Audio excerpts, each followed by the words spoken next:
Olá família, graça e paz abençoados, graça eterna, sejam todos bem-vindos a mais uma reflexão em graça, mais uma reflexão da palavra do Pai, tá bom? Queridos, muitas pessoas têm o conceito, principalmente se tratando do sistema religioso de um modo geral, de que o salvo, ele precisa se manter salvo, e para se manter salvo, no que tange à eternidade, ele precisa morrer praticando as indulgências religiosas. Vamos lá. Se todas as indulgências religiosas de todas as denominações, de todas as instituições, fosse a mesma, ou seja, fosse única, até que a gente poderia pensar desta forma. Mas não. Você vê que toda instituição religiosa tem um pensamento peculiar, particular. Cada uma tem o seu entendimento acerca disto e daquilo outro. Então, não cabe na mente de um cristão, de um filho de Deus, ele pensar que para se manter salvo eternamente, ele precisa estar praticando ali as orientações da sua religião, seja ela qual for. E não faz sentido, abençoados. Eu vou ler um texto, apenas um versículo, para a gente entender melhor. Está lá no livro histórico de João, no capítulo 6, versículo 37, que diz assim: todo aquele que o Pai dá, esse virá a mim, e o que vem a mim, de modo algum ou de maneira nenhuma, lançarei fora. Olha que interessante. Todo aquele que o Pai, disse Jesus de Nazaré, todo aquele que o Pai lhe concede, todo aquele que o Pai lhe dá, todo aquele que o Pai, o Eterno, deu a Cristo, a Jesus, todo aquele que o Pai me dá, este que o Pai me deu, virá a mim. Quem vem não é outro. Quem vem não é aquele que decidiu aceitar Jesus. Quem vem não é aquele que decidiu se tornar um filho de Deus. Quem vem não é aquele que estava cansado do mundo e de repente acordou um dia e disse: sabe de uma, a partir de hoje eu vou ser de Jesus, eu vou ser crente, eu vou ser isso. Não. Todo aquele que o Pai me dá, este que o Pai me deu, virá a mim.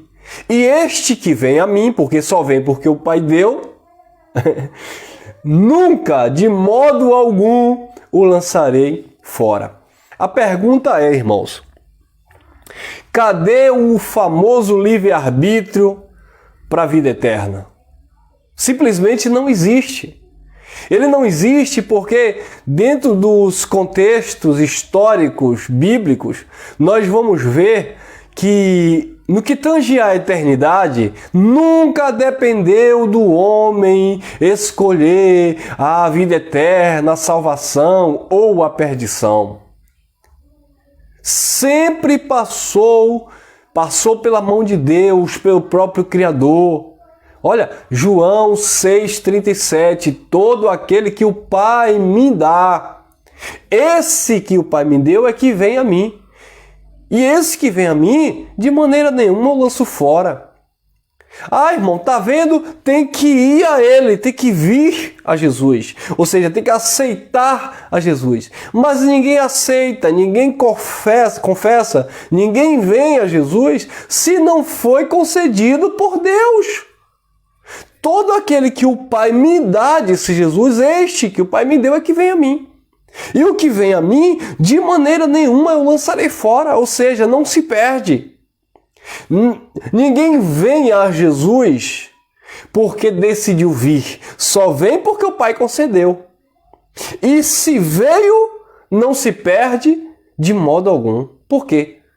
Porque veio pelo Pai e se conserva, permanece. O escravo não permanece na casa, mas o filho permanece para sempre. Então, abençoados, os filhos de Deus não nasceram da vontade do homem, da vontade do sangue, da vontade da carne. Eles nasceram da vontade de Deus. Romanos capítulo 8, versículo 29 ao 30, diz: aos que dantes conheceu, aos que antes ele conheceu, também predestinou, e aos que predestinou, também justificou, e aos que justificou, também santificou, os que santificou, glorificou. Então, observe que todo este processo, né, de aceitação em Deus, de crer em Deus, nunca dependeu do homem. Paulo disse a Tito, lá no capítulo 1, que a fé, a capacidade de crer no eterno, é um dom dos eleitos de Deus. E o mesmo Paulo, falando aos Tessalonicenses, ele diz que a fé não pertence a todos. Então, o justo, aquele que foi justificado, ou aquele que nasceu totalmente perfeito no eterno, ele vive por fé no eterno, por fé no Criador, na obra perfeita de Cristo. E não naquilo que ele faz, mas naquilo que o eterno fez em prol de sua vida. Tá bom, queridos? Então, fica aqui só esta reflexão para a gente pensar um pouquinho, né? Para você, talvez, que está assistindo pela primeira vez, você que pertence a uma denominação evangélica, católica, enfim, pense fora da caixinha da religiosidade. O nosso convite aqui neste canal não é para você examinar, estudar a palavra de Deus dentro da visão teológica da sua instituição, dentro da visão teológica da minha, que eu não tenho, tá? Mas da minha instituição ou da minha igreja, como algumas pessoas dizem: esta igreja é assim, esta igreja é assado. Nós não temos igreja, nós somos a igreja do Eterno, onde Ele é o cabeça, onde Ele ministra, onde Ele edifica. Mas quando nós lemos a palavra de Deus, quando nós lemos o Evangelho, nós não podemos, sabe, abençoado, ficar preso ao entendimento teológico, ao entendimento limitado, restrito da visão religiosa que você faz parte. Então, todo religioso, ele só lê as Escrituras se fundamentando, se baseando naquilo que o seu líder, que o fundador da sua instituição escreveu, daquilo que o fundador da sua instituição pregou. Pode ser assim. Precisamos olhar para as Escrituras com olhos iluminados e deixar a própria Escritura ministrar no nosso espírito. O próprio Evangelho, ele tem respaldo, porque a palavra de Deus, ela é viva e é eficaz e é mais penetrante do que espada alguma de dois gumes. Se eu te conduzo a ler o Evangelho de acordo aquilo que eu acho, que eu quero estabelecer para uma instituição, aí eu vou te corromper. Mas se eu levo você a pensar pelas Escrituras, eu levo você a meditar pela palavra, você aí sim vai crescer na graça, no conhecimento do Eterno e entendendo que a vida eterna está nele e somos quem somos pela sua graça. Disse Paulo, escrevendo lá aos Romanos, não depende de quem quer. Está lá no capítulo 9 da carta aos Romanos, Deus falando: para isso levantei Faraó, falando com Moisés, e Paulo repete, né, essa história que aconteceu lá em Êxodo capítulo 7.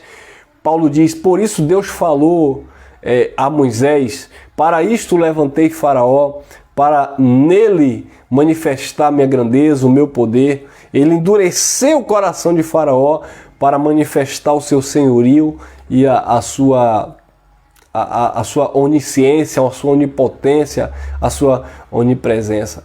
Então, não depende de quem quer, não depende de quem corre, mas de quem Deus se compadece e usa de misericórdia. Lá no versículo 18 do capítulo 9, na carta aos Romanos, ele diz: por isso ele amolece a quem quer, ele também endurece a quem ele quer. Então, abençoados, somos quem somos pela graça dele. Precisamos reconhecer isso, que ele nos vocacionou com a santa vocação, ele nos chamou para sermos de fato filhos abençoados com todas as sortes de bênçãos. E como filhos que somos, devemos louvar, exaltar e engrandecer, reconhecendo o seu senhorio sobre as nossas vidas, tá bom?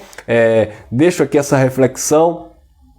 Hoje é meu aniversário, 22 de junho, né? Nós estamos falando aqui dia 22 de junho, não sei que dia você vai assistir essa mensagem. 22 de junho de 2021. 2022, tá bom? Então, hoje eu estou completando quarentão, então não tive condição de entrar ao vivo aqui com vocês, mas estou deixando aqui esta reflexão para os amados irmãos, sabendo que Ele, o Eterno, é que nos chamou, nos vocacionou, e aquele que Ele chamou, vocacionou, derramou esse dom da fé, manifestou essa graça, de maneira nenhuma Ele lançará fora. Muitas vezes, abençoado, nós mesmos, com as nossas atitudes, é que nos excluímos desta comunhão com o Criador. Mesmo assim, Ele jamais te abandonará, jamais te rejeitará. Como um pai que ama, Ele corrige e disciplina, mas os seus braços estarão sempre abertos para acolher o filho, para ensinar o filho, para conduzir o filho. E o Espírito testifica no nosso espírito que nós somos filhos de Deus. Aquele que se uniu ao Senhor se tornou um só espírito com o Senhor. Por isso, o Pai dos Espíritos, Ele habita não na tua carne, mas no teu espírito. E esse espírito que está ligado no Pai, ele tem comunhão plena com o Eterno, ele está perfeito no Eterno, ele está abençoado no Eterno, ele está salvo no Eterno, ele está pleno no Eterno. E por isso que nós dizemos que estamos vivendo a plenitude da graça de Deus em Cristo Jesus. Amém? Beijo no coração de todos, obrigado aí, deixa teu like, compartilha à vontade, você que não é inscrito, se inscreva. Para quem não me conhece, eu sou teu irmão em Cristo, Elcio Jesus, falo aqui da cidade Camaçari, estou entre Lauro de Freitas e Camaçari, tá? E também a capital, Salvador, capital da Bahia, tá bom? Beijo no coração, graça e paz, graça